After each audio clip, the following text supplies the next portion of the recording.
उस दिन शीला मौसी की बेटी पूजा का जन्मदिन था। उन्होंने सबको खाने पर बुलाया था। शाम को सब उनके यहाँ पहुंच गए, पर बबलू को वहां पसरा सन्नाटा देखकर बड़ा आश्चर्य हुआ। मेज पर भोजन लगा हुआ था।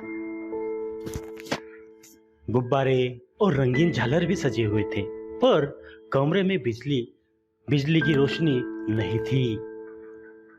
कूलर और पंखा भी नहीं चल रहे थे। सब गर्मी से परेशान नजर आ रहे थे। शीला मौसी ने बताया, गर्मी बढ़ जाने से बाहर तमाम जगह पर बिजली का भार बढ़ गया है। इसलिए कंपनी ने अपने यहाँ भी कटौती शुरू कर दी है। आज कॉलोनी के इस ब्लॉक में कटौती हुई है।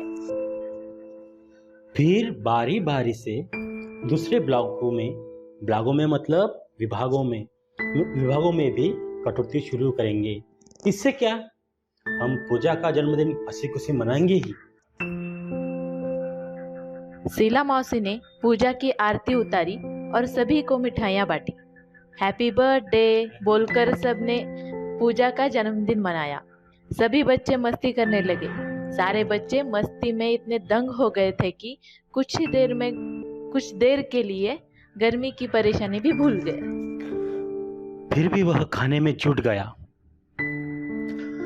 एक दो निवाले खाने के बाद उसे फिर से प्यास लगी और वह प्यास से बेचैन हो उठा।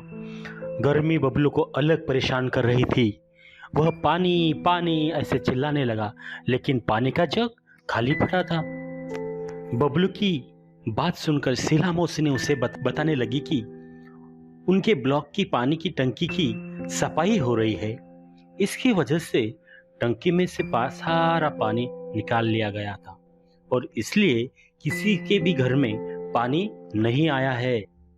शीला मौसी ने कहा, कोई बात नहीं बच्चों, अच्छा बुरा तो होता ही है। तुम लोग खाना खाओ, तब आस पड़ोस में देखते हैं कि कहीं ना कहीं तो पानी मिल ही जाएगा। मौसी का यह आश्वासन सुनकर बबलू को कोई राहत नहीं मिली। उसे बहुत जोर से प्यास लगी थी। वह प्यास से छटपटाने लगा। आज पहली बार बबलू को प्यास का अनुभव हुआ। बबलू के साथ साथ और बच्चों का भी धैर्य जवाब देने लगा। कहानी में पहले हमने देखा था कि बबलू हमेशा पानी की बर्बादी करता रहता है। आज की यह स्थिति देखकर ऐसे लग रहा था कि जैसे आज पानी बबलू से अपनी बर्बादी का जी भर भर कर बदला ले रहा था।